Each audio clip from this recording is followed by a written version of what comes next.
Good afternoon, everyone. Let me use my prerogative as a moderator of the session. Good afternoon, everyone. We are about to begin. Thank you very much.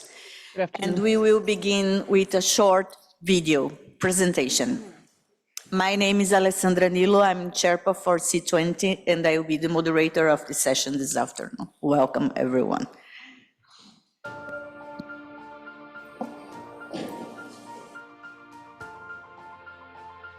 Violence, conflicts, inequalities, discrimination are worsening and generating humanitarian emergencies, increasing hunger, migration flows and vulnerabilities that mainly affect women, children and young people. It is the polycrisis. It is a perverse cycle aggravated by climate and environmental issues that strongly impacts the planet and the lives of its living beings. We need to design a different, fairer and more human world in which everyone participates with the same dignity. The Civil 7 believes in this. We believe that the solidarity becomes strength. The Civil 7 is one of the official engagement groups of the G7, and it represents the international civil society gathering the voice of more than 700 organizations from around 70 countries.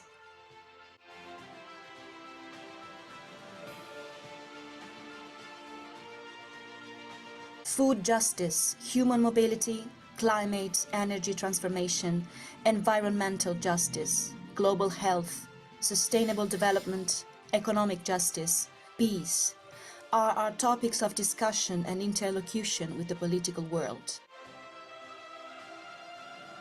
What are we asking for? Just justice.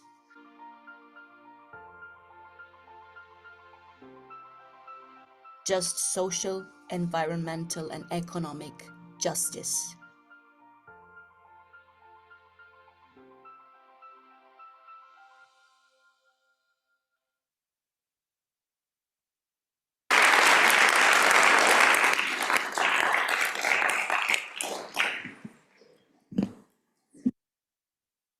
So, good afternoon again. This is the plenary named Interconnections and Policy Coherence for Development. And the idea is really to discuss how can we improve the policy coherence in those processes before us. As 2030 approaches, with only 6 years left to achieve the Sustainable Development Goals, the world still faces a number of critical, structural, and systemic challenges, with large groups of populations such as women, children, and youth, and also LGBTQI, Black people, Indigenous people, and the most marginalized, carrying the heaviest burden of the current public crisis. So this is not a crisis that affects everyone equally, and this is something very clear to all of us. The current critical time requires a systemic revision of the narrative for action and the political approach to leave no one behind.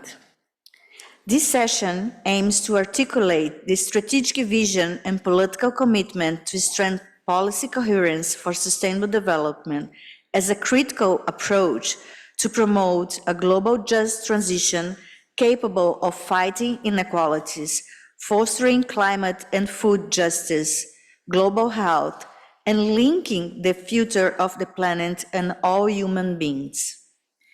During the debate, C7 representatives will present policy recommendations on food and climate justice, global health, and discuss the difficulties and opportunities of governance by bringing in the voices of the global South.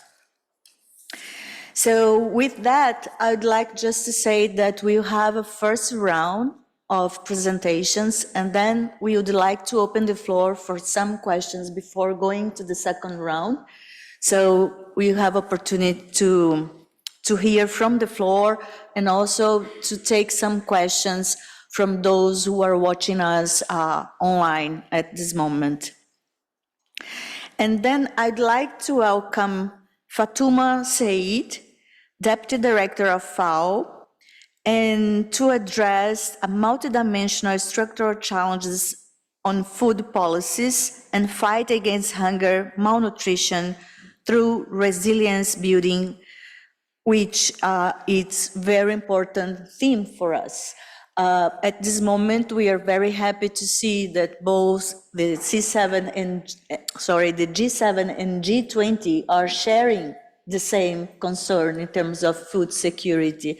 It's really a shame that at this stage in history, with so technologies, advancements, and capabilities, we are not still able to feed everyone as it is their right. So Fatuma, welcome, and you have the floor. Hello. Yeah. Good afternoon, and thank you, Alessandra. Also, thank you really for you mentioned Brazil and Italy through the G7 and G20's full support in the challenges, in tackling the challenges that we are facing when it comes to the food system. So I think it's not unfortunately a surprise to anyone that as we are progressing through the 2030 agenda, halfway through the implementation and only 6 years left of the 2030 agenda, the progress we have been making so far is insufficient, and it's high time to refocus our action and support for accelerating this transformation of the food system. So maybe just to share, few points that to highlight the state of the food system.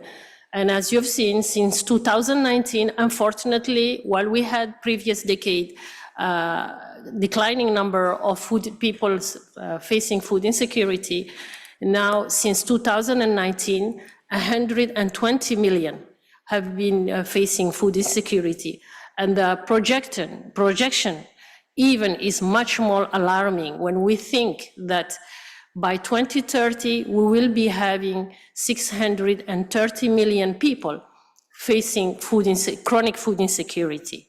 So that it's about high time that we have to see the way we approach differently the issue of the food system transformation.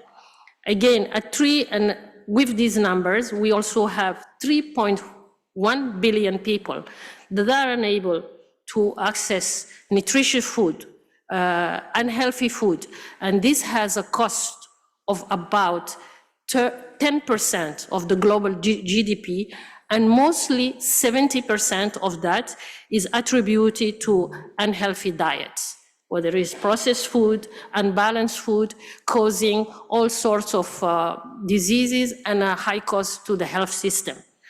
So at the same time, we know that the food system as it is today, it is contributing to 1/3 of the greenhouse emission, and using about 70% of our fresh water resources and causing a lot to biodiversity. Well, at the same time, the food system is also affected by the climate change impact. So with this, I would also like to say that despite all of this, the food system is employing about 1.23 billion across the world. So it is a key sector, and something needs to be done about it if we want to accelerate the achievement towards the Sustainable Development Goal. And in fact, the global report on Sustainable Development Goal has identified food system as one accelerator due to its catalytic nature and cross-cutting nature of the food system. So this is the picture, and what can we do about it? I think one key demand from member countries in the United Nations system is really integrated policy support. It's high time that we look into this, and in FAO, we do believe in the potential of harnessing sustainable agri-food system to address the number of the food insecurity and malnutrition that I just talked about, not only for today, for this generation, but also for future generation. So at the same time, while we try to do this, we should be addressing the challenges to the loss of biodiversity, to the impact on nature and environment, and the impact that I've just mentioned on natural resources.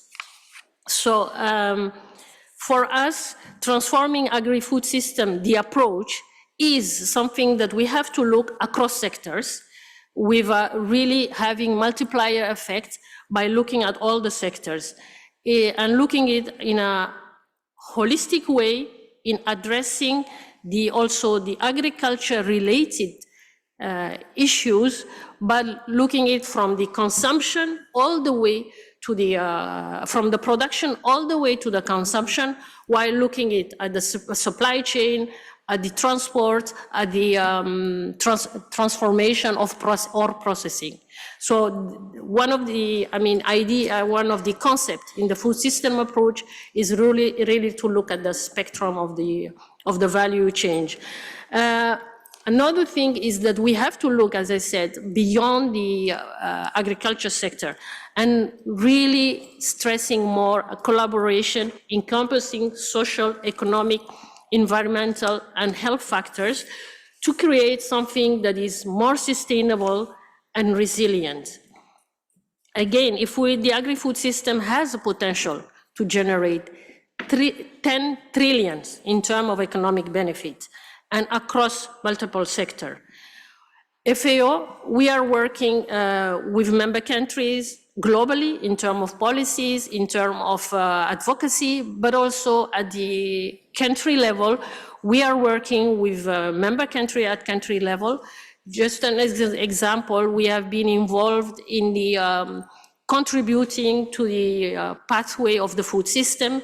So far, 127 countries have prepared their pathway, and FAO has contributed a lot through its representation across the region and throughout the world. So it has high time. So I'm also the Deputy Director of the Partnership and UN Collaboration Division in FAO. And overall in the FAO, we do believe that the way we are looking at the collaboration is really, we need to revamp, to look at it differently, because whatever we have been doing globally so far, collectively, is not giving the result that we all hope to achieve. So again, as I've mentioned, we need to work together across the sectors, across the disciplines, to see how we can how we can benefit the synergy from the different sectors. And at the heart of that, the transformation of the food system and the multi-sector approach is key. So without really taking too much time, I wanted to highlight just these few points, and I'm happy to contribute to the debate throughout. Thank you very much.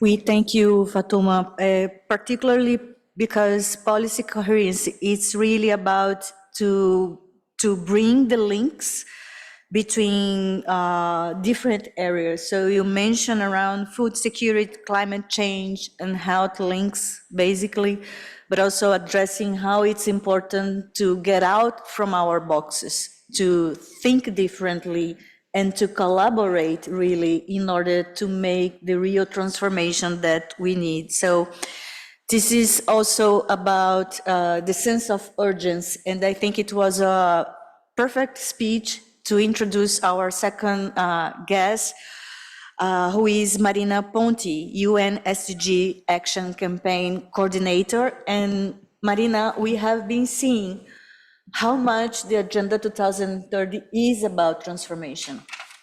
and how much this agenda is inviting us to break the silos and to think in an integrated way. So there will be no other agenda at this moment calling us for such high-level transformation than this 2030 agenda. However, it seems that at this stage, we are very far away from the targets. And particular, perhaps, because the means of implementation, which is the hardcore process, has not been consistently taken to other conversation as it should be. So we have been facing a lot of challenges in order to really find the champions to make sure that we will change the balance of power of these institutions, but also that we will really invest on in what is needed to achieve the SDGs. So I think you have a lot to share with us. Welcome. Thank you, Alessandra. Thank you, Valeria. Thank you to the C7 committee for the invitation. It's really a pleasure to be here and as SDG Action Campaign to support this extremely meaningful exchange and strategy discussion and policy formulation the civil society is having today and tomorrow. We really value this exercise and have been really inspired by the level and the substantive knowledge and content that I've heard so far. So let me start, linking to what you just said, and let's reiterate a couple of very important points that the Agenda 2030 brought to us. And I always remind myself of the three revolutionary ideas that the agenda had for us. First, universality. And the SDGs are for all nations, and it's the first time that happened. Gender equality, food security, decent jobs, transparent institution, protection of the environment for everyone, G7, G77 alike. Second, interconnectivity, which is the topic of this agenda. We cannot achieve any of the SDG without achieving them all. And this concept really calls for stepping up effort for the policy, for the coherence of the different policy. And third, and we heard it clear during the day today, boldness. The agenda was very clear, particularly in the vision that small improvement or small increase in education or health or small improvement will not get us far. We need transformation. We need transformation in the system, the way we produce, we distribute, we consume. We need transformation from the food system that we're tackling in this session to the economic and financial system. And despite these revolutionary ideas, as Alessandra reminded us, we're still far from achieving the goals. And while we're still far universally, so it's across the board, G7, G77, of course, the most vulnerable countries and people are those who are bearing the brunt of our collective failure. We cannot simply doing the same and expect a different result. We need more coherent policy. Economic and financial goals cannot undermine human rights and environmental goals. And I think it was mentioned in the opening session today. Energy and job creation cannot undermine gender equality and the prospect of a sustainable planet for the future. And this inaction has also cost. So incoherence is a very costly policy for all government. Let me give you a couple of examples. Financing for development. It was mentioned this morning that the development gap continues to increase to a staggering 4.2 billion, and everybody is looking, where do we ever will find this kind of resources. And then we see, on the other hand, that the fossil fuel subsidies in 2022 reach $7.1 trillion, which is more than government spent on education and 2/3 of what they spend on health. So we see that the resources and finding the resources is possible when there is a clear vision. Then, and we welcome also on this topic, and we hope to see it confirmed in the communiqué, the Italian president agreeing to phase out domestic coal power in the first half of 2030. Then let's look at taxation.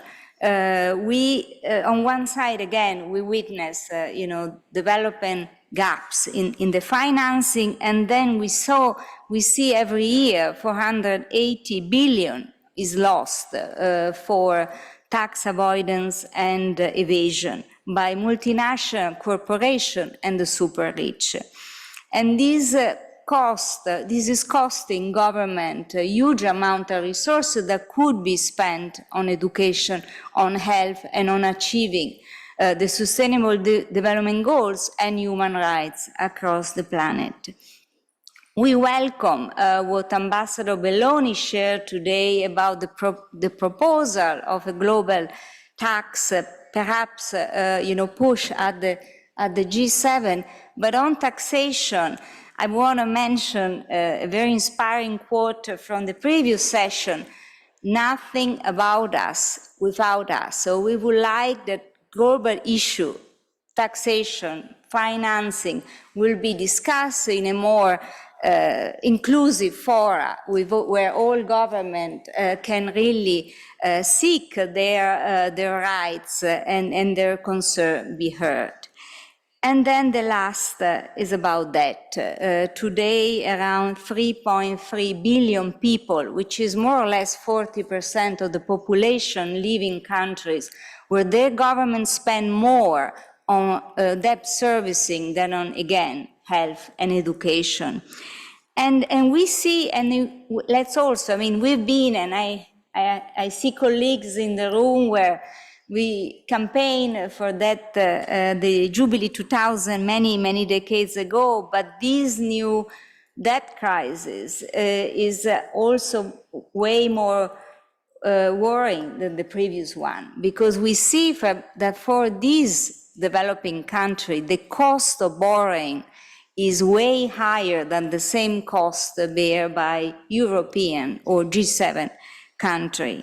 So, as it mentioned by the C7 communique, policy coherence is key, and we need, if governments sign up to the Sustainable Development Goals, to the Human Rights Declaration, they need to make sure that any policy, economic, trade, debt, or financing should be coherent and should be pursuing the same goals.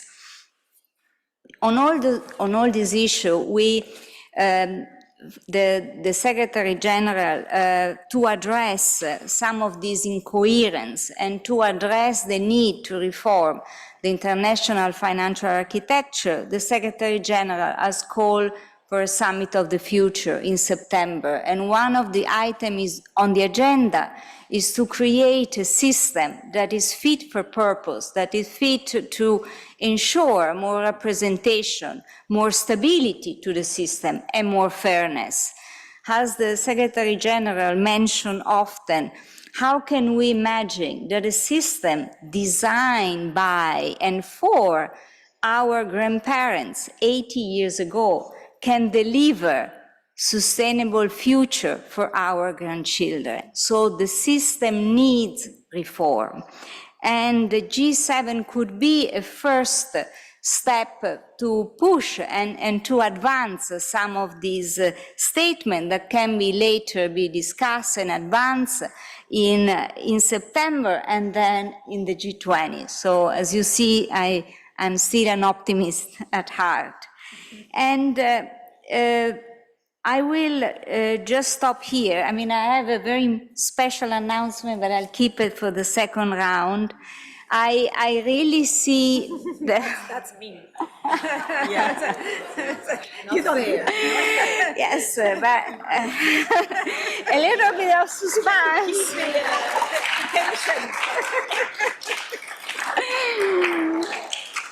Now, I just wanna end.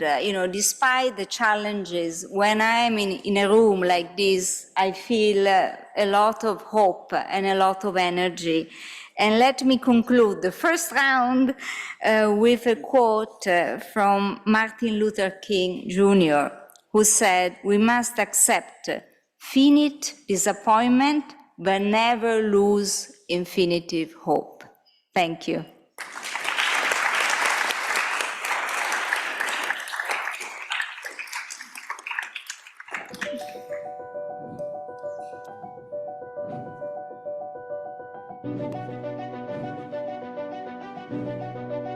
This is what I wanted to leave for after, but it's happening.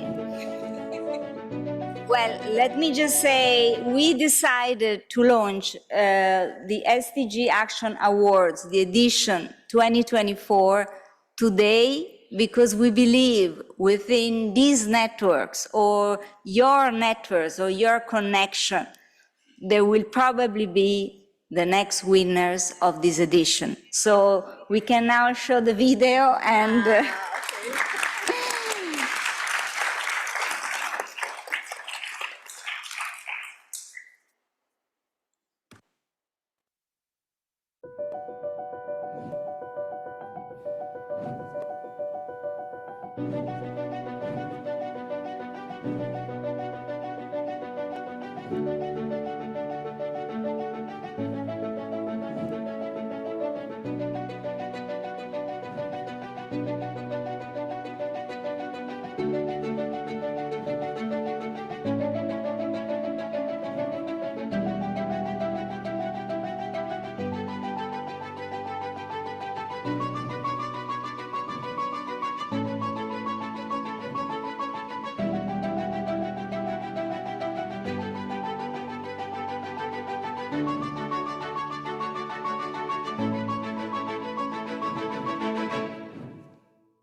Thank you, Marina. It's so good to hear this word, hope, right? Sometimes we are swamped by the work, and sometimes we forget that the work that has been done by civil society is the one that really is pushing for hope, allowing us to keep the faith up, sometimes when it's very hard to keep it. And with that, I also like to remind us that Valeria mentioned during this morning how the C7 worked hard these past months. And she said that we are, and they were working with the urgency mode. And she also mentioned that it means demanding accountability, rights-based response, and the fact that definitely for us, people in the world, we need concrete actions. And sometimes we have these commitments, sometimes we have those meetings, and we see the repetition of the recommendations, right? Because it seems that we know what has to be done, but the problem is how to implement, how to have the means of implementation. So I'm very happy that this part of the session now, it's really the moment where we can share some of those recommendations that the C7 put forward. And it is about the transformation, the concrete approach, and really to do a rights-based approach in order to achieve what needs to be achieved for us, basically to save the planet and the humanity, something very basic at this time, right? So I'd like to invite Musa Sowi, that he is the C7 coordinator of food justice. Musa, you have the floor. Welcome. Thank you very much. Thank you very much. I hope in this room there should be people who love Bob Marley song. Who know more about Bob Marley? He said, get up and stand up. Now you have to fight for your right. That's exactly where the C7 is. We don't have to be given the space. We should take the space by ourselves. So, I mean, I think it's quite an interesting song. It really, the lyrics really hits what we are doing now. Thank you so much, Musa Sow, one of the coordinators of the Working Group on Food Justice and Food Systems Transformation. My co-coordinator here, Italo. Basically, we want to answer 3 questions here. The first one is policy coherence for what? And the second one is what needs to change to achieve policy coherence? And the third one is what and how to work towards policy coherence for development. The first question is policy coherence for what? We, the civil society, believe that it needs to, it has to really be attached to attainment of food justice and food system transformation, support small-scale agroecological approaches in production, territorial market, people's control of land and seeds. In my first session, I have informed the people who were present that there is already what we call a genocide of organisms. We talk of human genocides, but equally there is also genocide of organisms, meaning the natural environment, biodiversity, is really struggling. That's why we say we promote agroecological approaches. That's what we call policy coherence.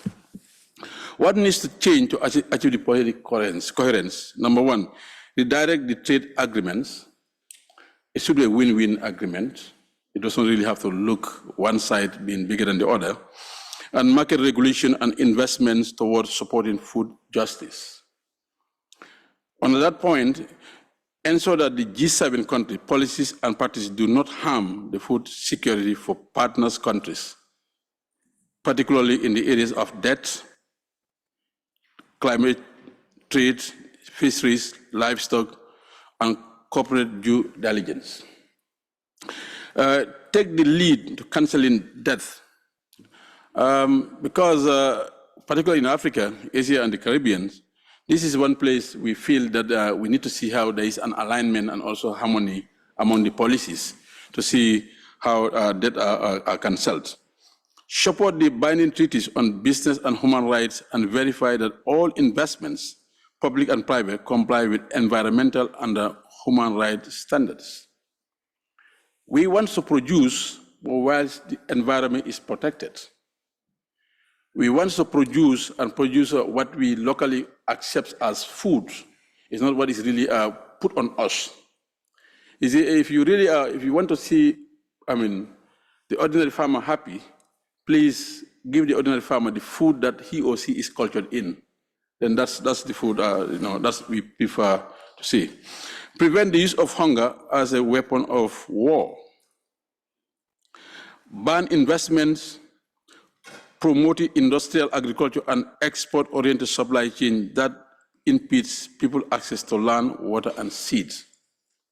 These are the 3 categories that we think are our identity, and we need to see policies that really speaks, policies that support our movements together, deciding together around these 3 areas: seeds, land, and water.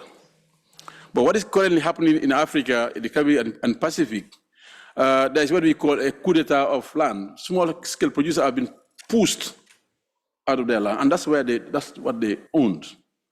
So we need policies that protects that the small-scale producer can decide even to have his or her land to use it as collateral, but we can't not get it now.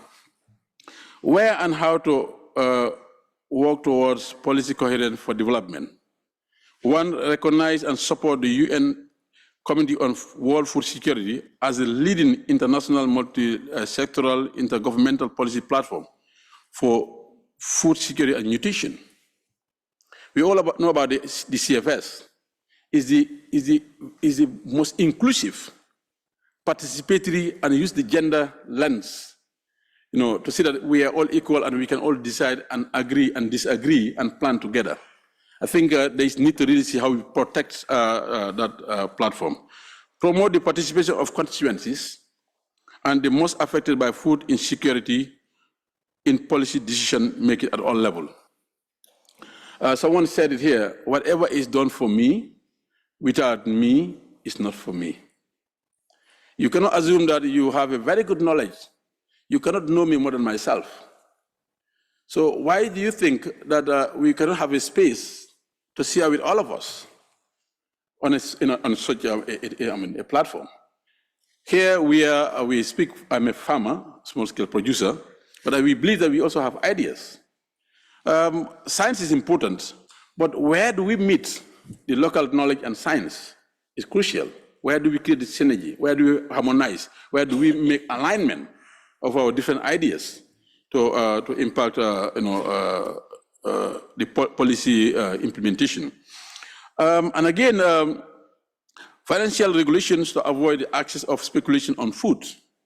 We need to also look at that quite critically. And finally, the push for agro-biofuel. We said there is already food insecurity in the world. And still industrial corporate powers are pushing for agro-biofuel. Please, let's remember we are all humans and we must consider ourselves humans and we must treat ourselves as humans and we must respect the rights. And food is not something that we can negotiate. It's not a privilege, it's a birthright. And thank you.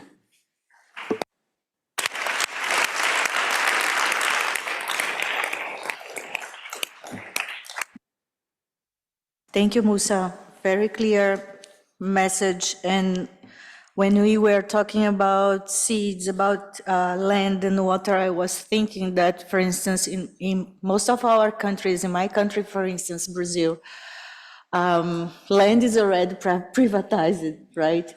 So seeds absolutely going under control.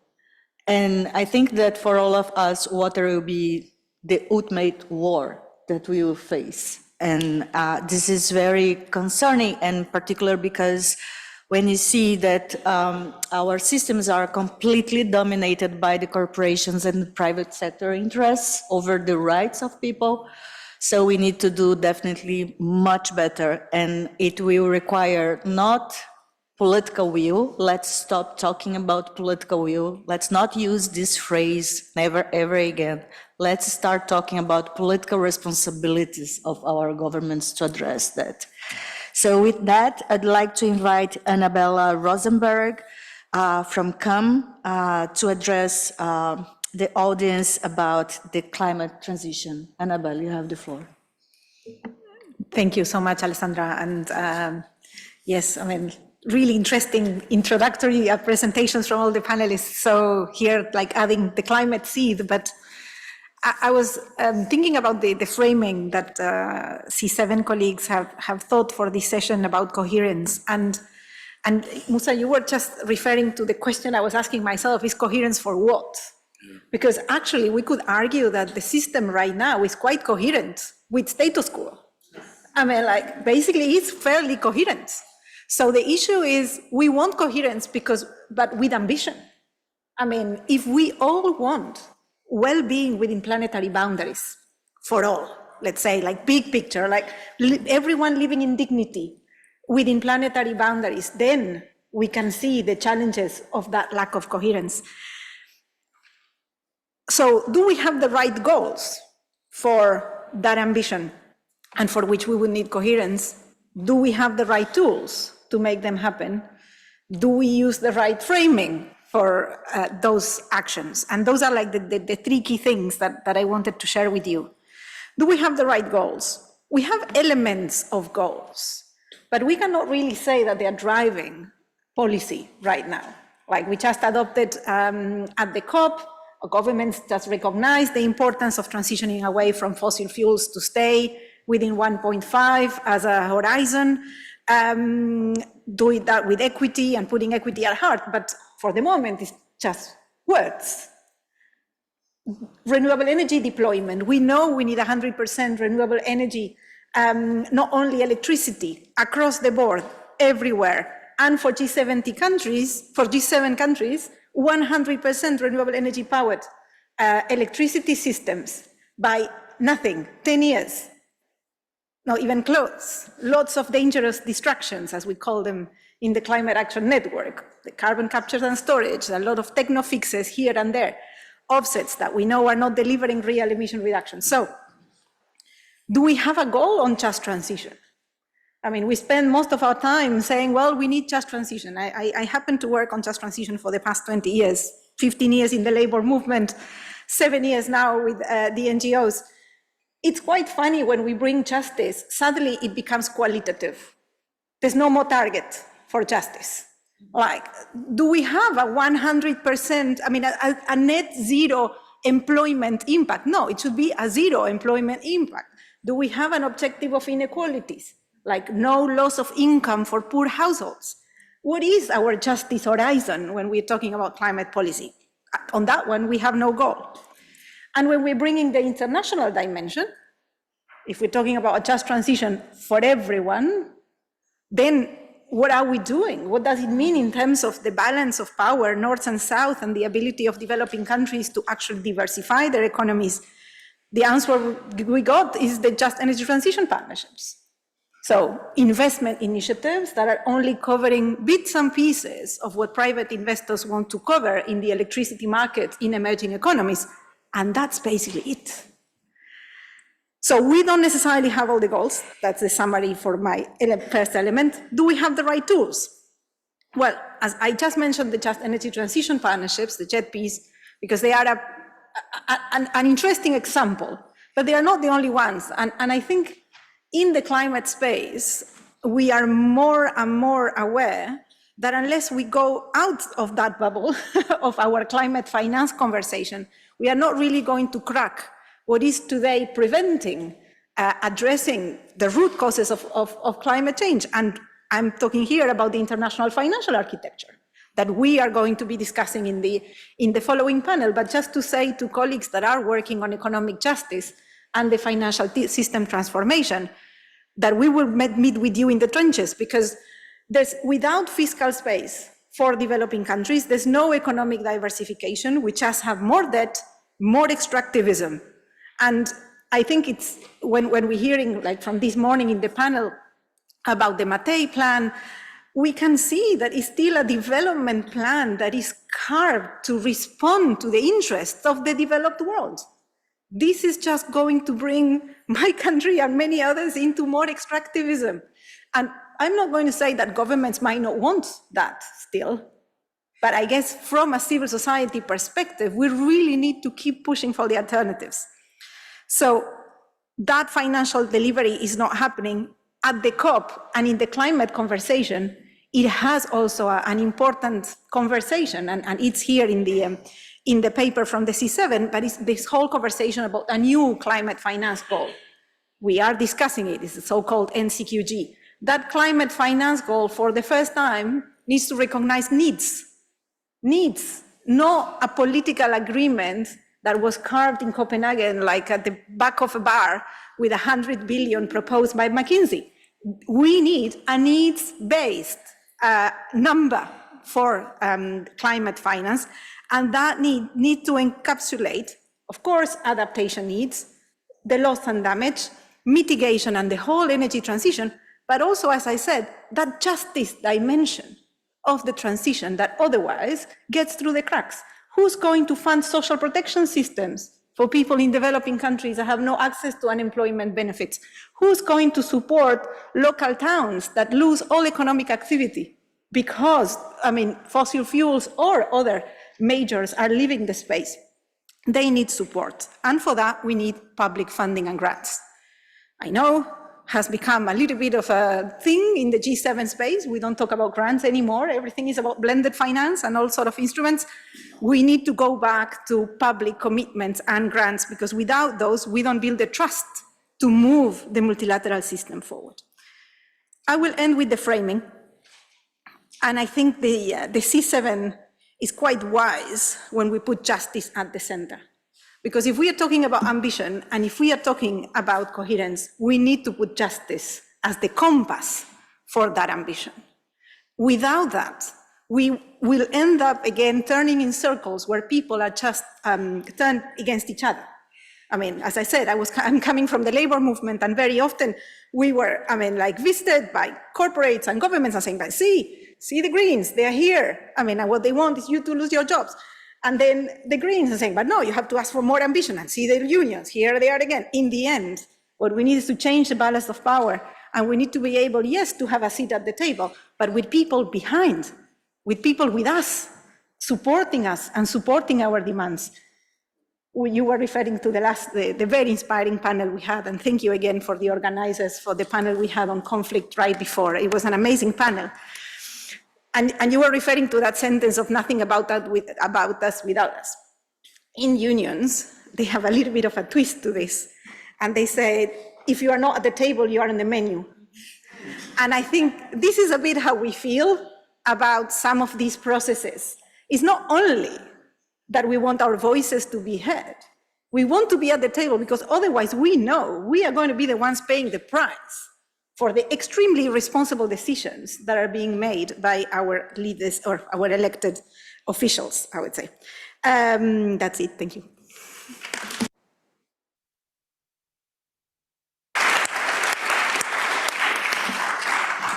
Thank you, Annabelle. Definitely, we are very tired to be on the menu, right? But I think also you brought very interesting perspective for this conversation, which is you are bringing back the role of the states, right? The public role. So we have been saying consistently, civil society has been saying consistently that it is time to bring back the drive role of the states, right, to this conversation.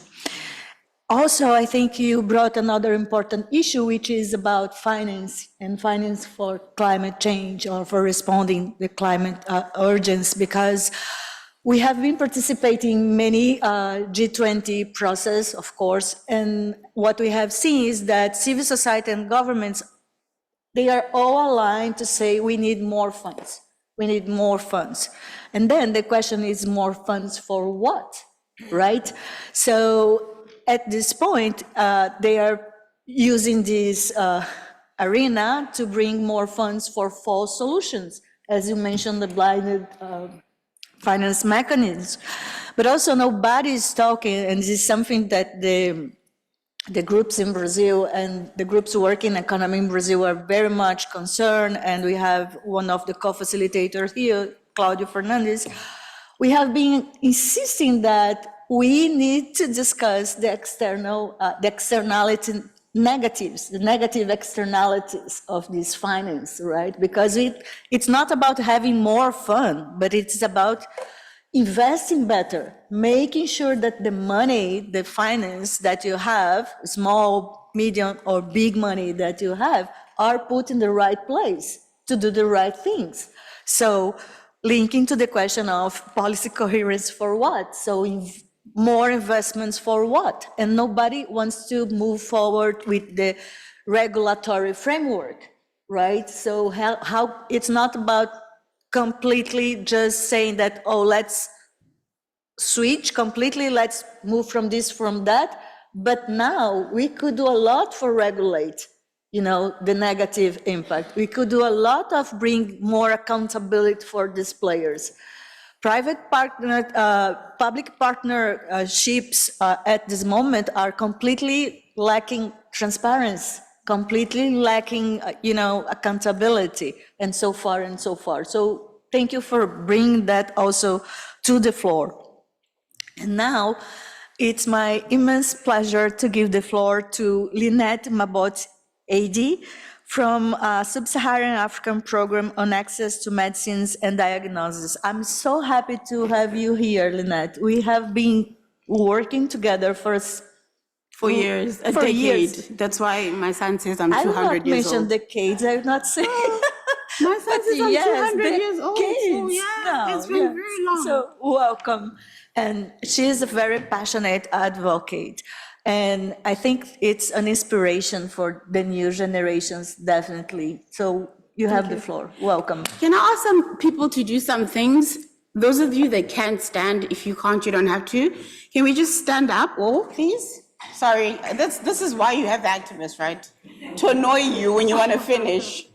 Okay, so what we must do is you need to hold your body like basically like as if you're frozen. So freeze as much of your body as you can, teeth, everything. Just freeze your whole body and then let it go. Freeze it again. Really hard, squash hard, squash hard. Okay, let's get this done. Thank you. I kept it short. They're longer ones, don't worry. My name is Lynette, as I was introduced, and I live in Cape Town in South Africa. We've been doing a lot of this work for a very long time, as Alessandra has advised. I'm pretty happy to be on an all-woman panel. Hello, power to us. Anywho, guys, you're welcome to. I was thinking about this question around policy, between equality and equity, right? We're dealing with it in the TB world, where we're not seeing advancements moving that fast. It's because we don't necessarily, or we interlink equity and equality. And as soon as you see equality in a commitment, in a, I don't know, in one of those UNHLM documents, you get excited because there are things there. Then you're hoping that what would happen after that process is that they would develop indicators, then they would help countries to kind of like start implementing those. But what has always been missing has been the equity piece. We do not know how to assess whether or not these declarations have worked. We've had so many declarations, but we can't just put an Excel spreadsheet or give something to a country and say, you need to fill this all the time so we can see that we are actually leading in the right direction, or maybe there's a need to course correct how we're doing. Alessandra was right, there is a lot of money. We want policy coherence, but we've got so much paper. I don't think we can have any more paper. The policies are there. The policies are not implemented. So it's that thing of moving from, say, you guys sitting in your groups. I know some of you don't sleep, you're here drafting this wonderful piece of paper like the pandemic accord. And then it comes out and we're like, no, it's not there, but it's there, but it's not there. You maybe you get a pass. We take it back and then we take it to the communities, the civil society. And so they give us a lot of reflection on what they want to see happen on the ground. So that was one thing about equity. I don't think we understand it. I've read a lot of the declarations that we've had, and it's misunderstood. And that is one big issue. You cannot have policy coherence if you don't have equity. Otherwise, it doesn't work. And don't forget, nobody's from LMIC, nobody is from the North, the global South, because we're facing biological warfare, and it knows no borders. So we are all in this together. This is how we must start looking at this. Another thing that I wanted to bring it about, and why equity is so important, is about accountability. Our governments do not have accountability. I can tell you mine in my country, South Africa. There is no accountability, and that is a very big problem, because why are we developing policies that cannot be implementable? Yes, they're contextual, we understand your context, but we need an accountability piece. So I don't know how we develop an accountability tool, but the TB sector have this thing called the TB multi-sectoral framework. And what that does, it requires coffers or money from all of the government departments. And then we put it in one kitty. From then we put it in a structure, and then you can fund civil society or projects that way. This holds the government accountable. This is where the responsibility comes from. Because I think, Alexander, you and I can't do the political will talk because I don't understand what it is. I've been doing this for 16 years. It's never worked. So we know what Einstein said, hey, about things that don't work. I think there are other aspects that we need to think about in terms of global fund, just the global architecture, because we have evolving pandemics, we have regionalized, localized pandemics, cholera, we're getting all of these things that we don't understand, number one. Number two, COVID hit us so hard, it slapped us so hard, we worked so hard, we came up with all of a sudden we had vaccines, When all of this time we've been begging and begging and begging for vaccines. So that was a good thing. And now we're in peacetime with COVID. Now there's no money. So we need to figure out how do we get that money in-house and then move in that directions. There are 3 schools of thought. The first school of thought is let's focus on the One Health approach. We we don't know, we like the animals, but let us also include it because we don't want AMR, right? There's too much antimicrobial resistance already that we're dealing with. Local production in our own countries or in our own regions. I'm not going through what we went through during COVID-19 when you didn't know when you were going to get, a new, an expired vaccine or non-expired vaccine because it came through COVAX and they gave you vaccines that are going to expire in 2 months. So there's a lot of work that's been done by UNITAID with WHO, and they're giving enablers to localized manufacturers in Africa, and they're helping them with WHO PQ, including GMP+. So once they have that, they can at least start producing therapeutics, diagnostic tools, vaccines locally, because I think that's the only way we're gonna prepare ourselves for what's gonna come next. Just my last thought, actually. This space is very important for us as civil society. It is a shrinking space. Many people wrote emails very upset and said, well, we're not going to do this because you guys don't want us to come to Italy. I was like, well, I'm not going to give you my seat, but I mean, you can't get in my bag. And that's a very big issue, the shrinking space of civil society. We're really worried about that. And I feel equity is one of those things that can bring our voices back. Equity is that one thing that cannot be ignored, nor people can be underserved because we will have a framework, we should have one. And just one thing, to make money for civil society at home, social contracting has got to become a reality. So this is not the G7 raising money and then money gets to the middleman, the third man, the fourth man, until there's no money to actually give to the people who are sick because you've given money to everybody. So social contracting allows us as civil society to hold our governments accountable for that one reason. If we can get that money into that kitty, we can control and we can help and we can see results of what communities and civil society can do. We did it with HIV. Why can't we do it with everything else? Thank you.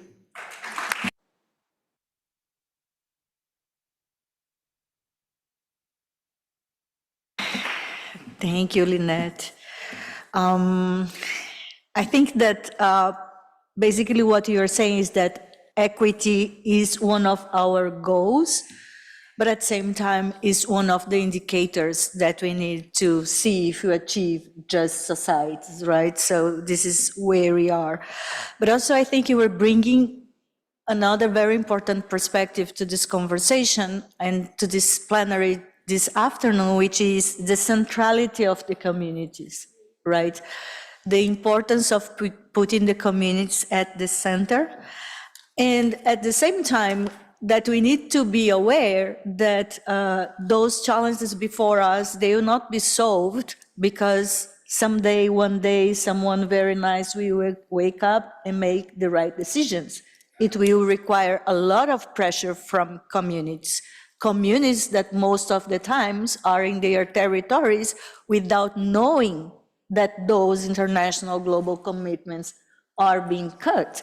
So where we can break this cycle, it's something for us to work harder to implement. And those who knows that, we have a double responsibility. Everyone here in this room, we have a double responsibility because we know what is going on.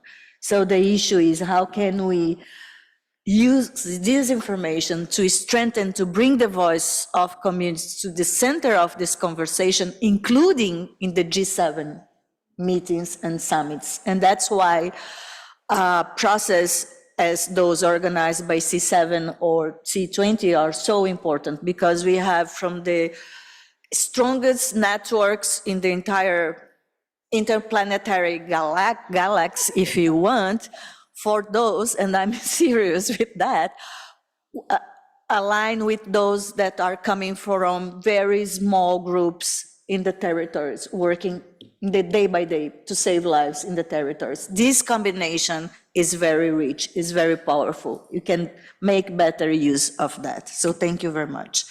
So moving now for a guest that is that will be with us online, right, colleagues? Right? Okay. So I'd like to introduce Haga and Arnadotir. Sorry if I'm pronouncing his name, but he's going to talk about the global context of polycrisis, where we see increased interconnectivity, but at the same time, we see slow progress toward achieving the SDGs. So how policymakers must manage these systemic challenges, not just across sectors, which was something that we discussed here, but also across borders. Developed countries' policies and standards vis-à-vis flows of people, goods and services that can significantly influence the sustainable development in developing countries. So here I would like very much to invite all of us to hear and to listen to OECD's recommendations for addressing those transboundary impacts that we have been facing at this stage. Welcome, Raga. You have the floor. Thank you very much, Alessandra, and you did a fine job on my name. I'm an Icelandic national, and I do think my parents never expected me to leave the country and gave me a good, sturdy Icelandic name. But I'm very sorry that I can't be with you in Rome, beautiful Rome. I had the pleasure of being there, not this weekend, but last, with 100 Icelandic women. You may have seen us there, and I enjoyed your wonderful city.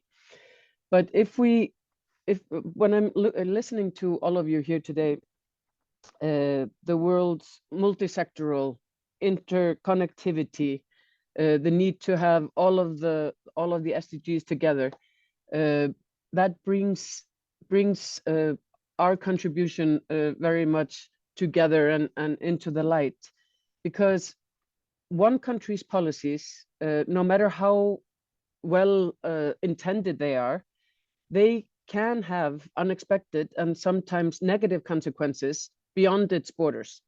And we at the OECD and beyond, we refer to these consequences as transboundary effects. And the question is, how can we reduce negative transboundary effects and make sure that one country's achievements are not undermined by policies elsewhere? So from the OECD side, I would like to offer 3 recommendations from based on the work that we have been doing. And the first one, the projects to study transboundary effects, they must be mainstreamed across organizations and ministries. Much too often, work on transboundary impacts happens in silos. We all know how governments work. You have the different ministries that work on the different issues and tend to be siloed and work with not the interchangeable, interconnected view whole of government, but in a silo. And for example, in developing countries, the line ministries are often the ones to consider the transboundary effects of environmental, of migration, or of food security policies. But in the developed countries, they are mainly addressed by development practitioners or the foreign affairs ministries. Line ministries in the developed countries, they must also consider how their policies might affect developing countries, and this simply cannot be left to foreign ministries alone. That was the first recommendation. Secondly, and this is obvious, the developing countries must be at the table. If we consider the green transition, which has been much discussed here today, we know that green policies in developed countries are increasing demand, for example, for critical minerals that are essential for the green transition, to power batteries, electric vehicles, solar panels, or and other things. And this is, of course, a significant source of revenues for mineral-rich countries, many of which are in the developing world. However, it may also reduce incentives for those economies to diversify, develop other sectors, or move up in the production ladder. And that could pose a risk of them remaining dependent on volatile commodity prices. And that's why the rollout of green policies in developed countries must be accompanied by the dialogue on how to transform and upgrade the production in the mineral-rich countries themselves. And some developing countries are already taking measures to ensure that value is added at home. But others, they need international support, and they need to be, as I said, at the table where these things are being discussed. And besides the impact of the new demand, we also have to think about how green regulations and standards coming into force in developed countries will also affect the developing ones. And again, we need to have the dialogue on the transition measure, and we need to discuss what technology is needed to cushion the negative impacts. And the OECD is one space where these questions can be addressed. I am the director of the OECD Development Center, and here at the center we have been looking at how governments can protect communities and people who stand to lose out from the transition in the short term.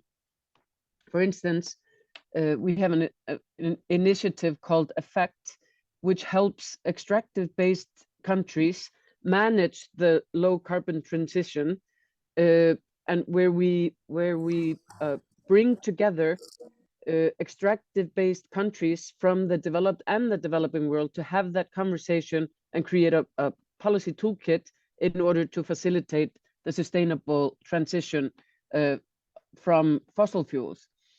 And we also have promoted dialogue between countries on the positive and the negative spillovers of new green regulations and standards. We have to be aware of the effects of those policies that we are putting forth. And a final point on that I would like to make is that greater policy coherence requires better analysis. And this is no surprise coming from someone who works for the OECD. Too often, there simply isn't enough data available to help policymakers understand these transboundary impacts of their proposals. One example, we know that foreign direct investment, FDI, has a huge role to play in supporting, for instance, infrastructure projects in developing countries. But these same projects also affect the country's energy use and its emissions, and it also affects the country's natural environment, vulnerabilities to climate change, and the sustainability of its public finance. But these transboundary effects of FDI, they have not been widely studied, whether in infrastructure and other sectors. And all decisions that are made and all projects that are being developed are better when you have the evidence and the data to support these projects. So we here at the OECD, we have projects underway to examine the impact of FDI on sustainable development in more detail. We have something called FDI Qualities Policy Toolkit, which provides guidance on policy reforms to enhance the positive impacts of investments in innovation, jobs, gender equality, and more. And the recommendations recognizes the role of FDI in promoting the SDGs, as well as the potential trade-offs. And when we have both, we make better decisions. And also, I mentioned line ministries before. Projects are underway to consider the assessments made by line ministries to understand the impacts of their policies. And our analysis here at the OECD also shows that these assessments often do not factor in transboundary effects. They're simply not there. And that's a big omission, particularly if recommendations or regulations have a global impact. So in closing, let me just emphasize our commitment at the OECD Development Center, our commitment to highlight developing country perspectives and ensure that they are featured into the coherent policy decisions.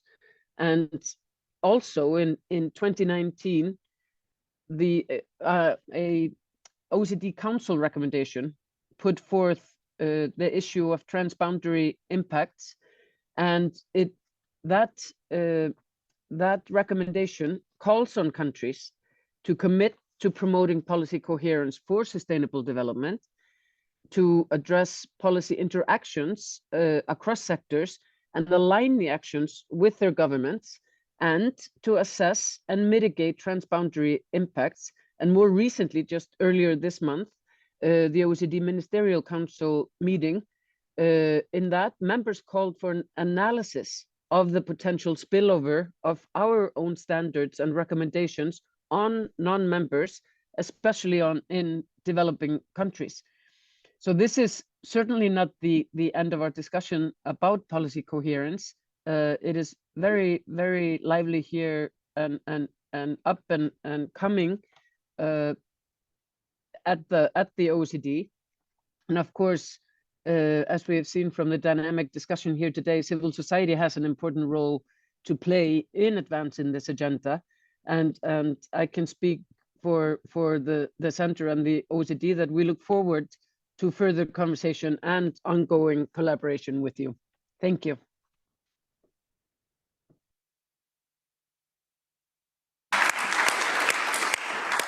Thank you. Thank you very much, Raga.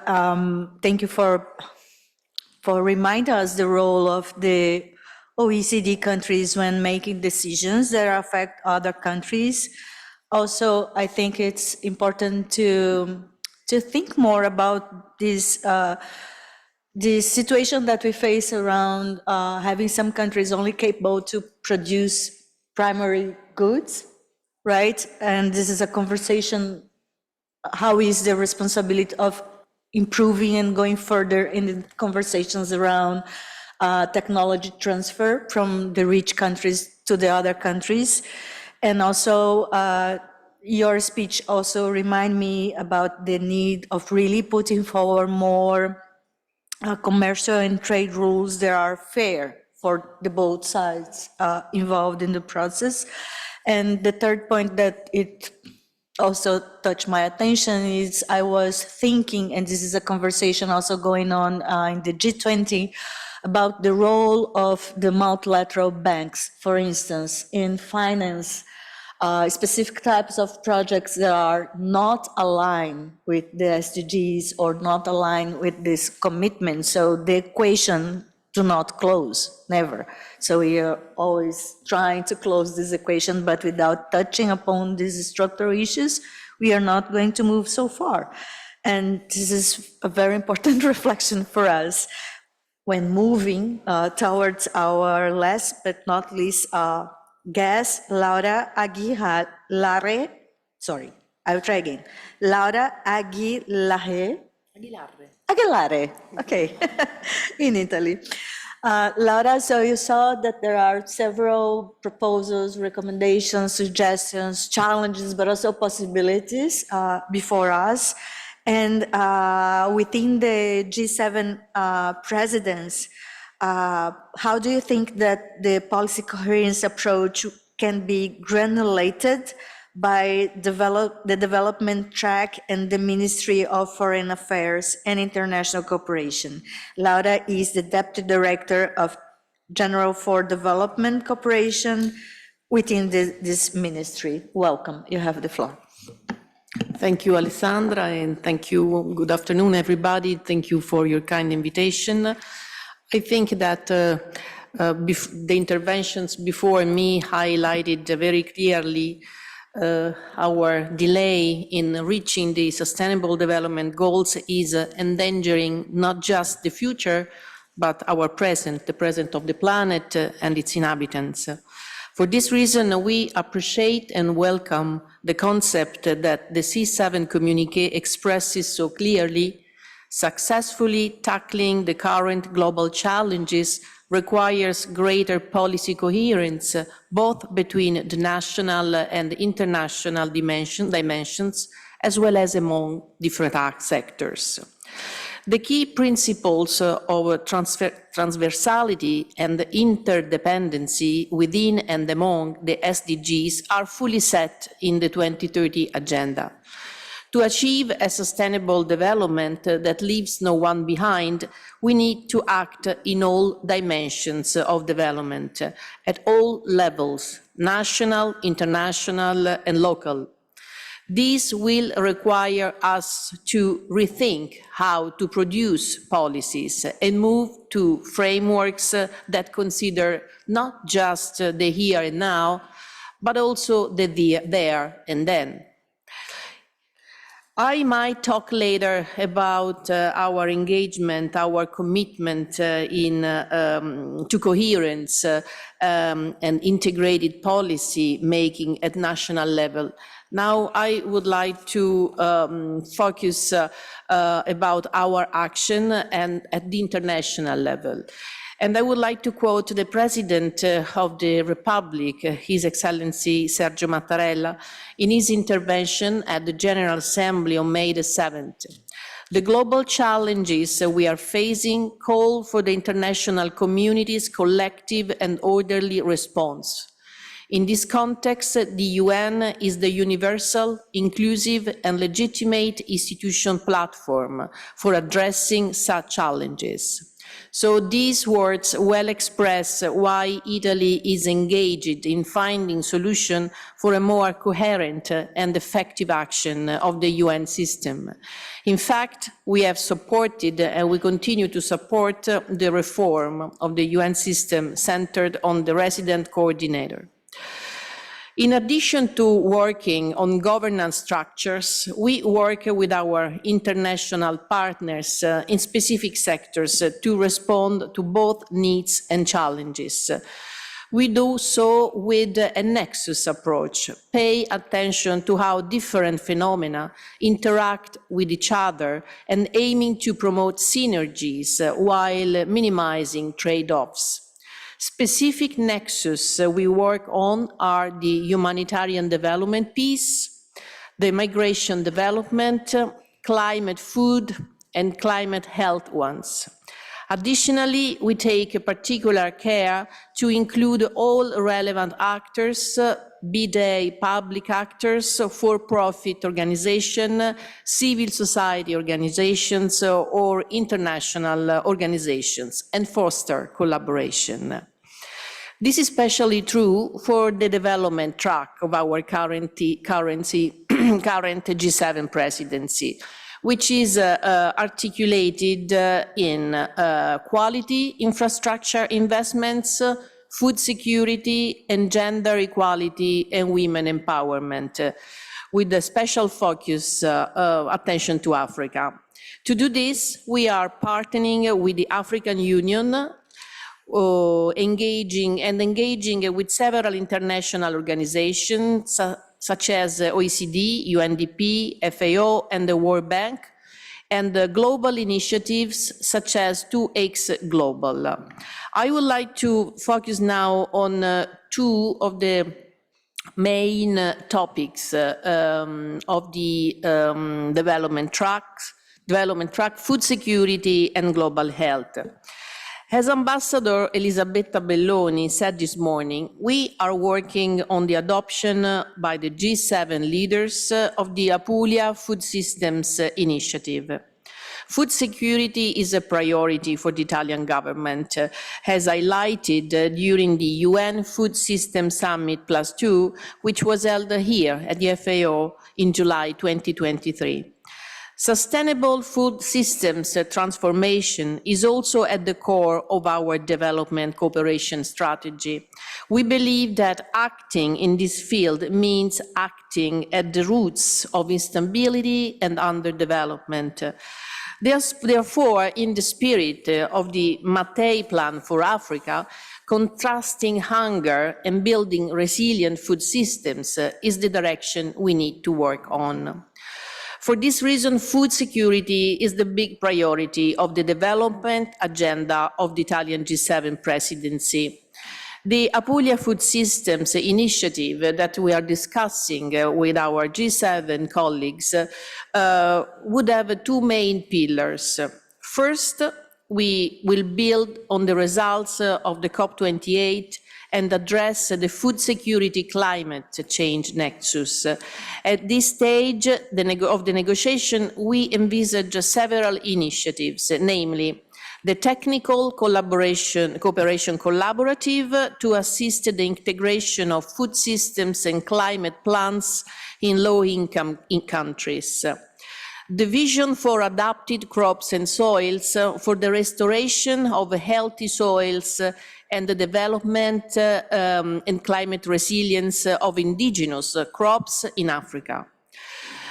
Third, a public-private fund for the resilience, environmental sustainability and the circularity of the coffee value chains all around the world.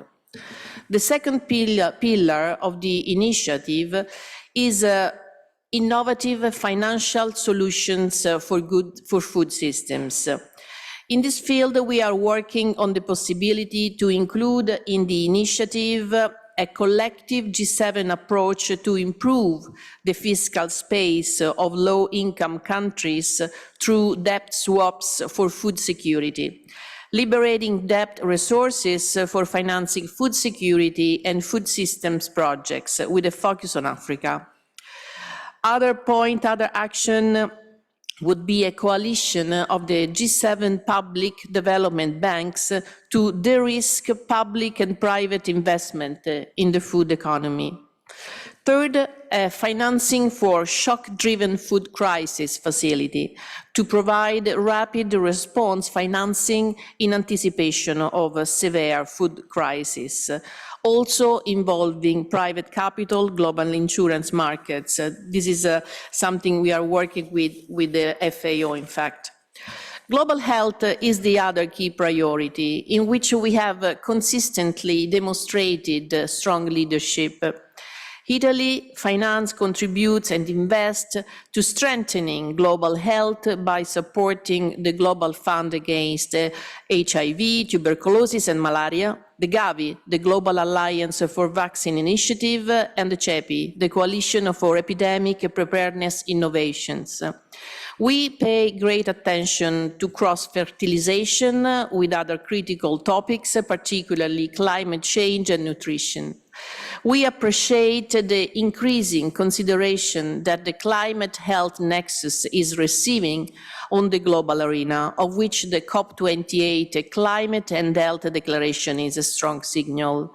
In this context, in the context of our G7 presidency, global health and pandemic preparedness will remain vital points on our agenda, especially as we focus on strengthening health systems, training healthcare professionals, and addressing the climate health nexus through the One Health approach.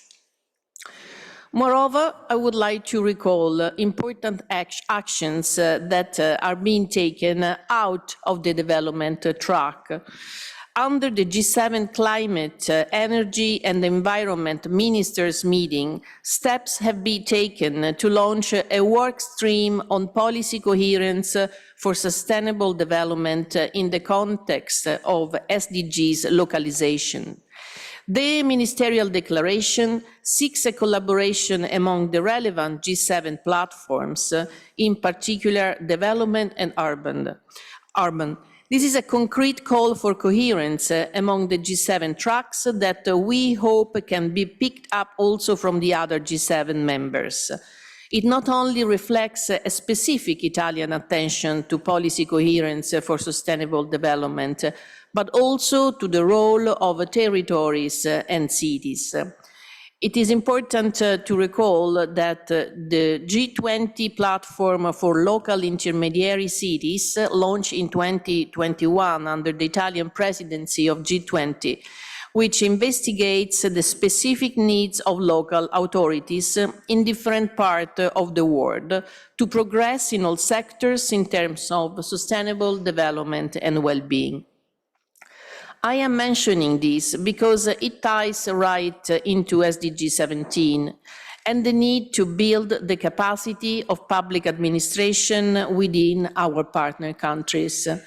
The local and regional administrations of the so-called developed countries can and must play a role in this by transferring knowledge and good practices to their counterparts. The Italian development cooperation is working in this direction and scaling up the engagement of the Italian local public administrations in development cooperation initiatives. On this topic, let me mention that in January, the Italian Development Cooperation Agency published a call for,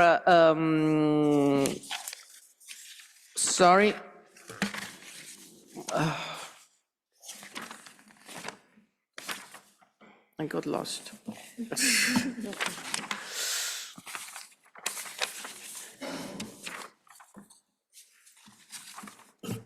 Bon. In order to invest 180 million euros, especially focus in Africa. Okay. Well, I guess that I missed a page, and at this point, I think that I went through all the main points that I wanted to make, and as I said before, I didn't focus too much on what we are doing at level of national action for coherence. So at this point, I will mention it as well very, very quickly. This is something which is not in the hands of the Ministry of Foreign Affairs, but is basically managed by the Ministry of the Environment and Energy Security.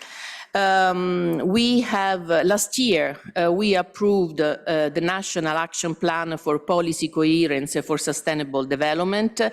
And this action plan we developed, especially working with the Italian civil society organizations, which work actively on this. Is an integral part of the National Sustainable Development Strategy, which is Italy reference framework for the implementation of the whole 2030 agenda. It was actually drafted with the support of the OECD and the European Commission, building on multi-level and multi-stakeholder consultations with public administration at the central and local level, public entities, as I said, the civil society organizations, and private actors. I will stop here. Thank you.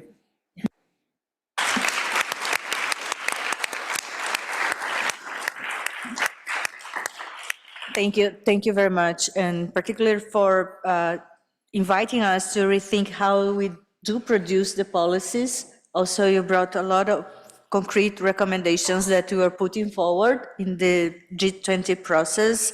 Debt swaps for food security, definitely, it's a good news.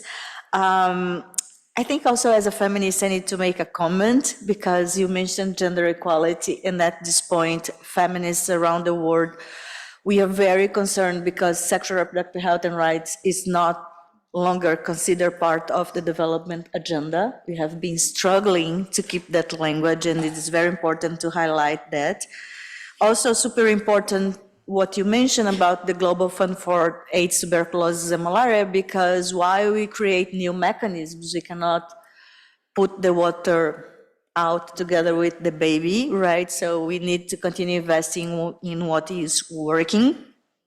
And I think that the role of multilateral banks, again, is back to the conversation. So it's a very interesting dialogue between civil society and the government. So we thank the government to Italy for being here with us. Colleagues, this is a plenary, right? So I need to consult you about something, because I'd like to, of course, give the floor back to our guests, but also initially we plan to open the floor to have 2 or 3 questions. So do you agree if we stay here for 15 minutes more after 6, right? So you can have time to hear some comments and also to hear the panelists. Is that okay? Excellent. Say, sorry? Are you okay, interpreters? Hi, translators. Are you okay staying 15 minutes more? Okay, so we have the green light. Thank you.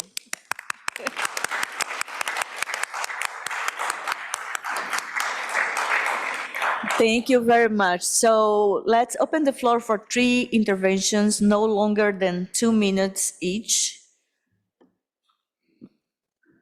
You can do the intervention from your seat. Just raise the hand so I can. Comments? Questions?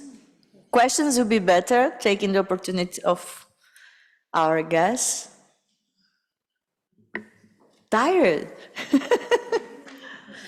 Please, you have the floor.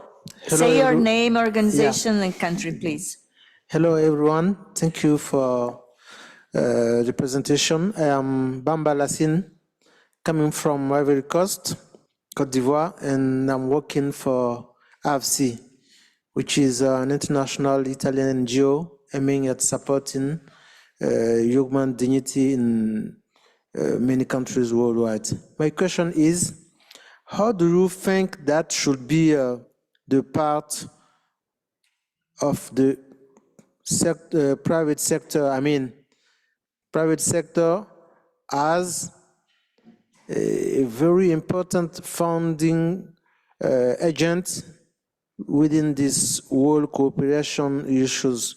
Since we as civil society organization, we are on field workers and we are on direct contact with the population. We have abilities to design and propose some concrete solution. But one of the missing gap is the real involvement of the private sector. So my question is, do you think there's an expecting design which should include this private sector as a partner of this implementing program? Thank you. Thank you very much. Another question? Please, Patricia. Thank you so much, and congratulations to this brilliant panel. I would like to ask from the point of view of multilateral development banks, as you mentioned, Laura, about the risking. And I was wondering that almost 10 years ago in Addis Ababa, after the Finance for Development Addis Ababa agenda, the call was from billions to trillions, based on the idea that the private sector would fill the financing gap. And after 10 years, this didn't happen. So when you talk about more de-risking, and de-risking has an approach that benefits more the profitability of the private sector rather than the public sector interest. So what would more de-risking mean? Thank you. Thank you, Patricia. Another one? Please, go ahead. Thank you so much.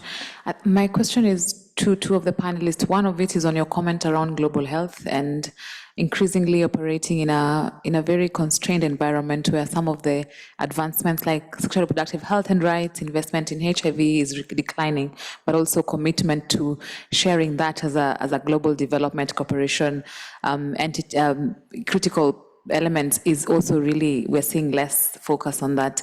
So how do we make sure that the global health is discussed in its entirety?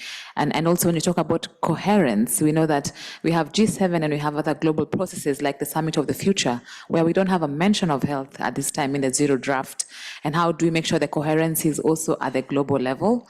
And finally is the shrinking civic space. We know that there's a lot of shrinking civic space, and how do we continue safeguarding the role of civil society in development cooperation, but also specifically in making that it's supported to engage meaningfully, including communities. So that goes to Lynette as the last question that I was asking. Thank you. Thank you very much. So because I think we had direct questions to Laura, we can begin with you, and then we move on with the other panelists, and then the final remarks as well. So I think 3 minutes for each one of the panelists will be fine for us to close the session. I would like, in fact, to touch upon the first intervention as well about the private sector, and what Patricia said about the fact that there was supposed to be all this major role of the private sector to fill the gap, and it didn't happen. What I can say, of course, I'm a representative from an institution, so probably you have to understand the perspective that I'm talking from. For us, for Italy as the Italian Development Cooperation, and we work very much with ABSI, we are trying to strengthen the role of private sector in our action. And the law foreseen, our law, the law for the Italian system, foresee the possibility of an active role of the private sector. But we would like to do more, and that means that we talk about that words that sometimes seem so difficult or empty, like blending finance.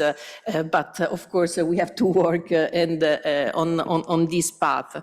So what the Italian Development Cooperation is engaged to do is to involve really more and more the private sector in order to scale up the projects that we want to implement. Otherwise, that would not be possible. As I said before, this is our view, and you can understand the view I, of course, representing here. And in fact, what I was saying before, Patricia, it was more about the development public banks, not the multilateral development bank. So the G7, the idea they are working, the delegations are working on is to for example, in our case, we have Cassa Depositi e Prestiti, which is our finance development bank institutions.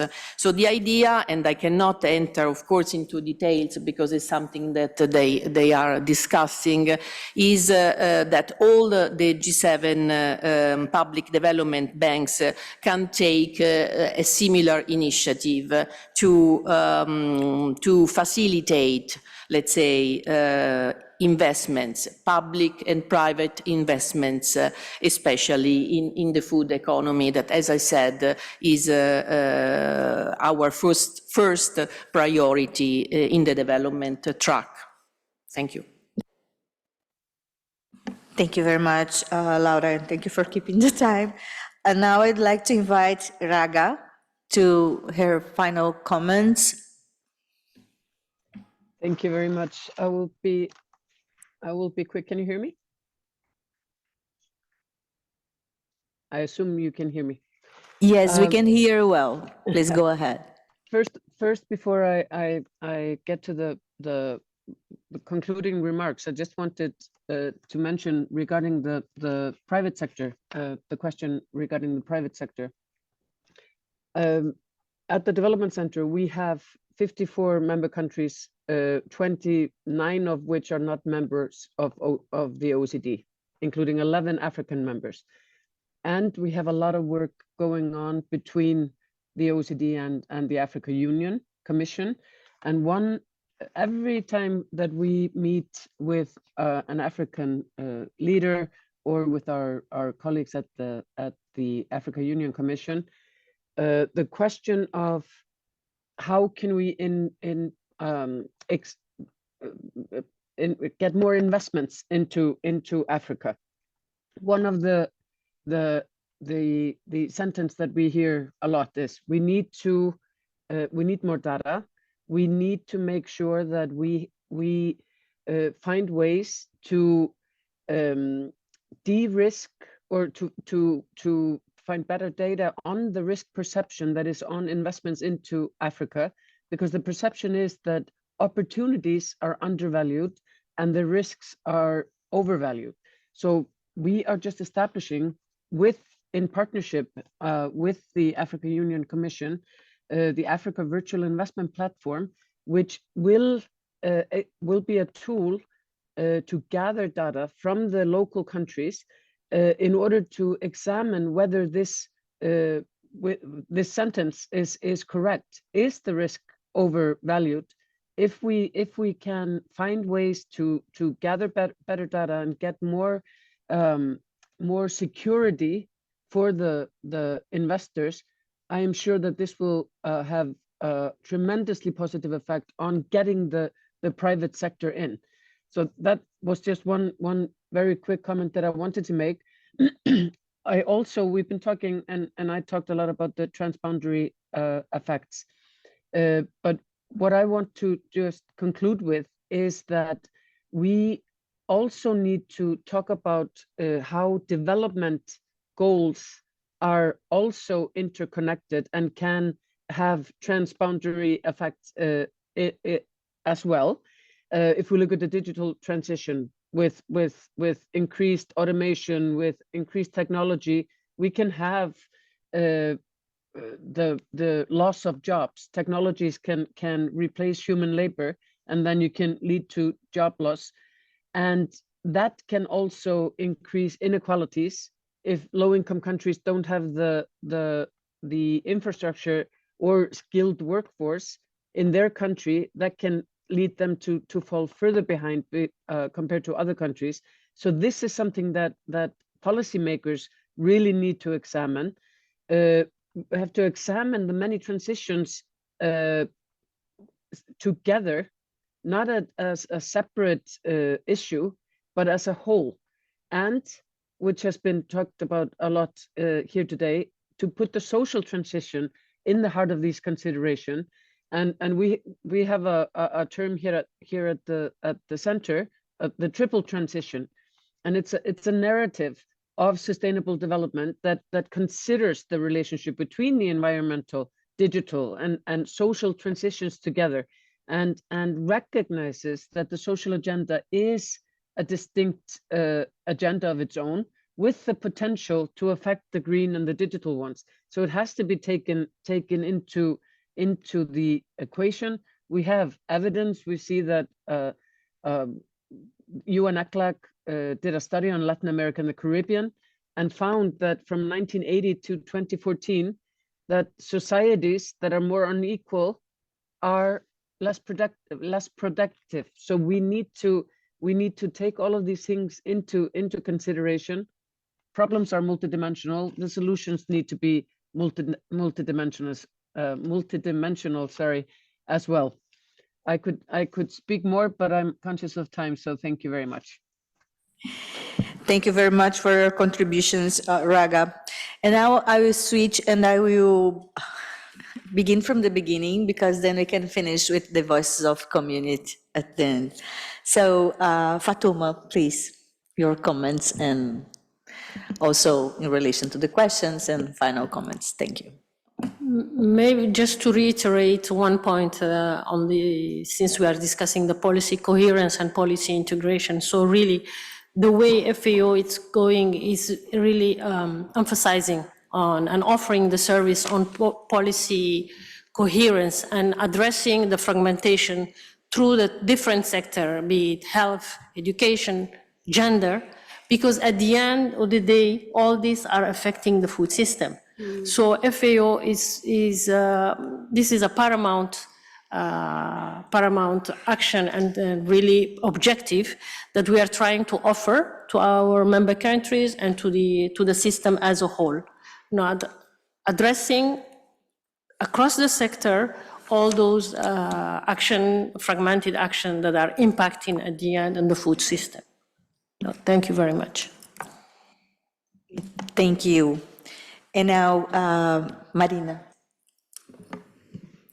Thank you. Let me make a small comment on the question on the private sector. I think when we talk about the private sector, we need to differentiate between multinational corporations who are actually concentrating power and actually occupying entire sector to the small, medium enterprise and those who are, creating a sustainable future everywhere. And when it comes to the first group of private sector multinational, I think it was reiterated today there needs to be legally binding, treaty to bind them to the respect and the protection of human rights. So I think as member state, all the actors, particularly the big economic power, should be bound to human rights treaty. Then the question on health and on the Summit of the Future and the Zero Draft. Me and some of my colleagues come from Nairobi, where last week more than 3,000 civil society organizations met with the Secretary General and all the 6 co-facilitators of the Summit of the Future. And tomorrow there will be a new version of the Pact for the Future, Revision 1, which will hopefully be more ambitious than the Zero Draft, that was reiterate a little bit the lack of ambition, and will include many of the issues, including health and gender equality, that were not present in the Zero Draft. So stay tuned for tomorrow or maybe the day after for the new text, and then at the end of May there will be an online consultation with the co-facilitator to add the more inputs. Now my concluding comments. Sometimes, we in these difficult moments or dark moments of history, sometimes I ask myself, why do we launch an SDG Action Awards, which is about celebration, which is about hope? But I think, as the colleagues from the previous session mentioned, in every dark room, it's very important to light a candle of hope. And we, as an SDG Action campaign, our only leverage is advocacy, is try to shape a narrative which is about positive change is possible. And besides, some of these fora, positive changes happening, and many change makers are in this room or are some of your networks, and we really want to bring in the current narrative of despair, of inaction, of apathy, really a message of hope, possibility, and action. So share the call for application, and I hope we can celebrate together progress and a more bright future. Thank you.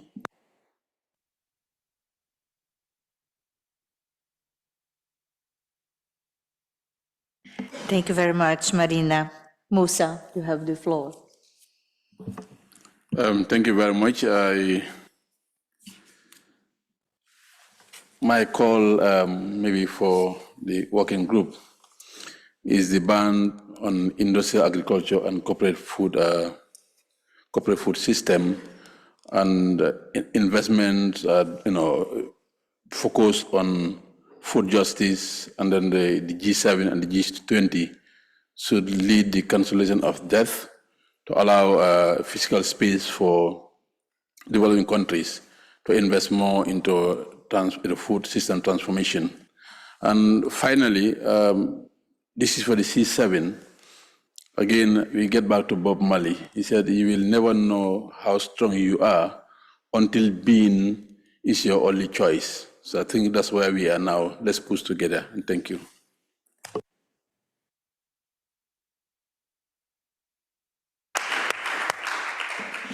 Thank you, Musa. I love Bob Marley.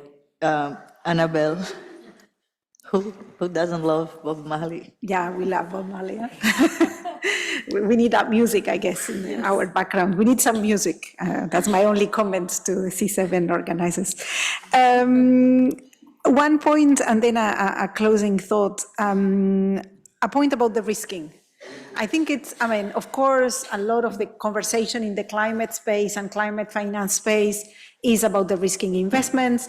And this is not only in terms of global north, global south. So this is not, I mean, the rationale is not only about reducing the cost of investment in the global south. I mean, actually, the European Union is using also the risking as part of its climate ambition plan in the transition fund. The US is also using the risking approach.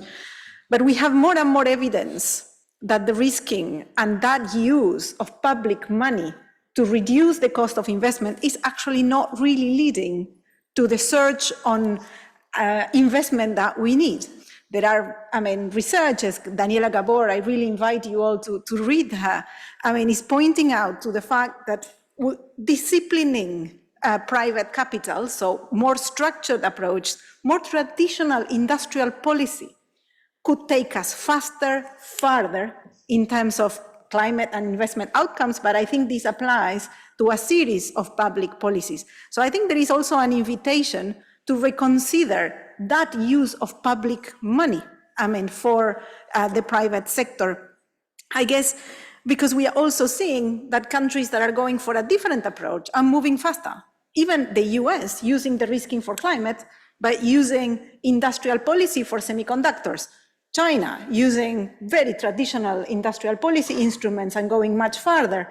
I mean, for example, with the EV sector. So this is happening, but some don't have the capacity to have an industrial policy. And I think that's why we go back to fiscal space, et cetera, et cetera. And my last point is on realism. Because indeed, we have stopped talking about millions, we have stopped talking about billions, and we are talking now about trillions.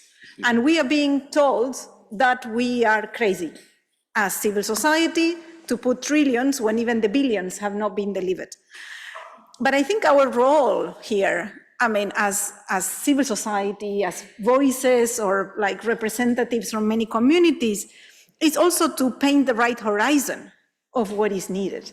There was this May 68 well-known slogan like "Soyons réalistes, demandons l'impossible." Let's be realistic, let's demand the impossible. But I think this is not because we are just dreamers, but it's because we need to paint that horizon of what is needed for us to move in the right direction.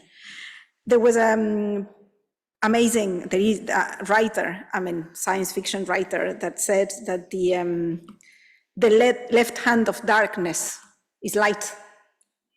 So yeah, it's only through darkness that we see light. And I think I do hope that we keep that light with us.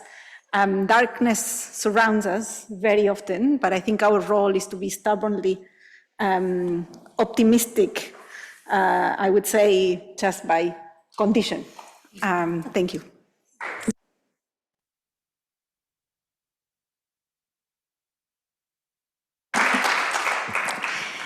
And now, Lynette, you have the floor. I'll try to be quick. Thank you so much. I just wanted to also just show you the book, if you don't have it. Here are all the recommendations from the C7, so it's going to the G7. They're wonderful recommendations, by the way. We worked like 20 years to produce it since January. To answer your question about, what are we going to do with the shrinking civil society space? What are we going to do? Where are we going to get funding? Because a lot of the stuff that we work on, our governments don't want us to work on. You either disappear. I've been arrested thrice. I don't know how many times Alessandra has been arrested, but it's all because of that. You get arrested when you talk about issues that are draconian, so-called, right? Like LGBTI rights, what's happening in Ghana, what's happening in Uganda, So whenever you do that, you can't then get money from government coffers through the social, department that gives funding to civil society, which means we need to start our own platform as civil society force government to give money, like all the departments must put money in that kitty, then we can even be subcontracted. We can, you know, apply for tender processes. But the way we're being treated at home is very difficult, especially when you're thinking about, number one, the Global Fund exiting a lot of the countries, PEPFAR is also leaving. We're going to be in so much trouble. We don't know where, we're not sure where we're looking. So at least for us as civil society, I think outside of begging from, to outside, not begging, but you're working with external donors in such a complex ODA environment is going to also be difficult. But Kenya, what is it, UNAIDS, Global Fund, as well as USAID are helping many countries to develop this social contracting modality that is supposed to work in making sure that civil society have the funds to do the human rights work, the monitoring work, the accountability work, without necessarily being, persecuted, because the laws are draconian. They're from like before Christ, some of them. So, you know, and I think that's what we will do in terms of to keep our ourselves relevant. And then, of course, we'll keep taking governments to court like you guys do and have strategic litigation until they change all of the laws that we want. It does take time, it does take money, but it's not impossible. I hope I answered your question. Thank you. Thank you, Lynette.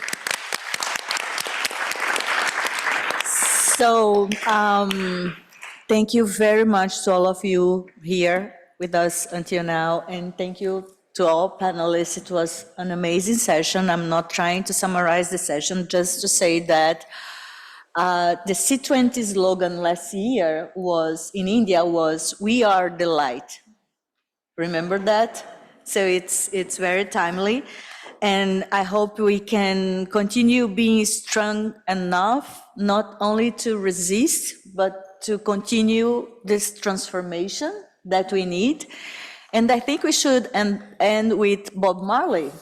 So what about get up, stand up, get up for your rights. Get up, stand up, don't give up the fight. Thank you, everyone. Bye.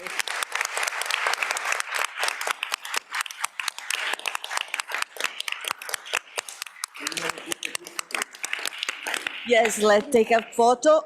And Valeria is reminding us that the booklet from C7, you can download it through the QR code here, right?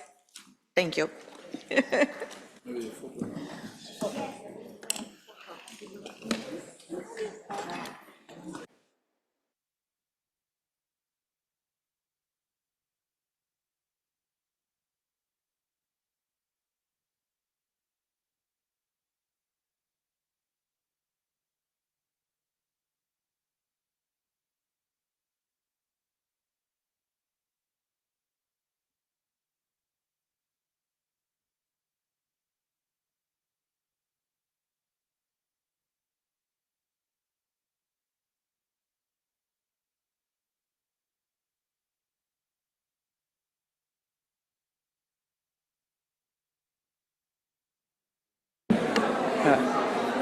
Just to remember to everybody, and for the people who is not looking, watching the screen, we wait for you all downstairs to have dinner together. Yeah.